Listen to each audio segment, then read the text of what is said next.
My name is Pat Hobson. I'm a member of the Ocean Shores Church. It's a beautiful congregation and we enjoy worshipping there each Sabbath. I'm just going to share with you something about my current experiences and how I've had an answer to prayer. After an initial visit to my GP, because I had pain in my lower abdomen, I was referred for a scan, and after the scan it looked like I might have pancreatic cancer. So the GP referred me to a surgeon and an oncologist. There followed a series of tests ordered by the surgeon over a period of time. Then on November 3, I was diagnosed with gallbladder cancer.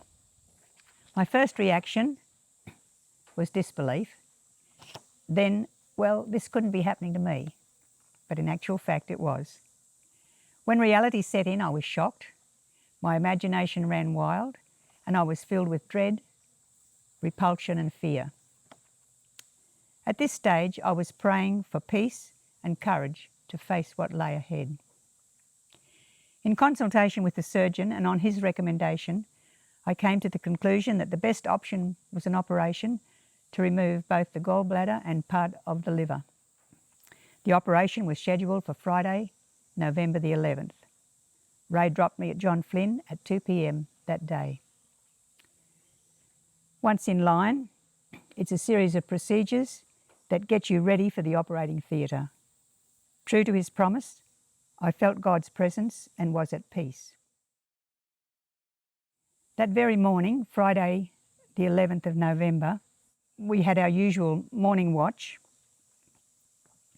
and prayer for the day.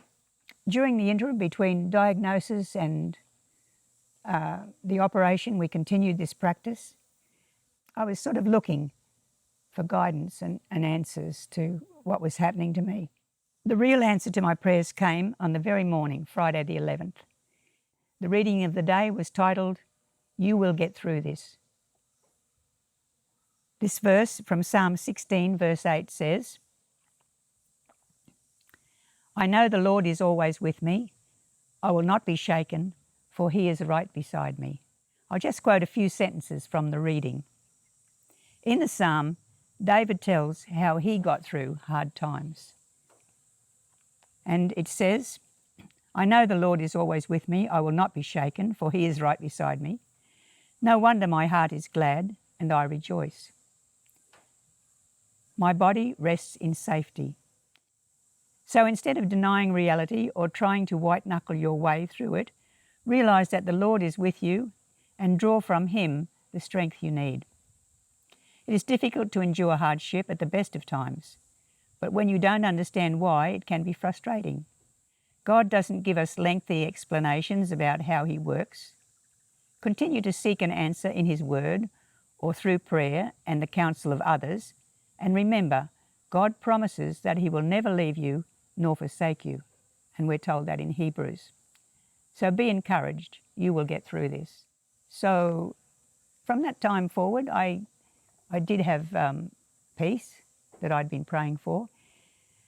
And later that day, Ray dropped me at the hospital and I went through the magic door and a number of procedures there. You get into the gear for going on the table, you wait your turn and you spend more time closer to the theatre and finally you're there.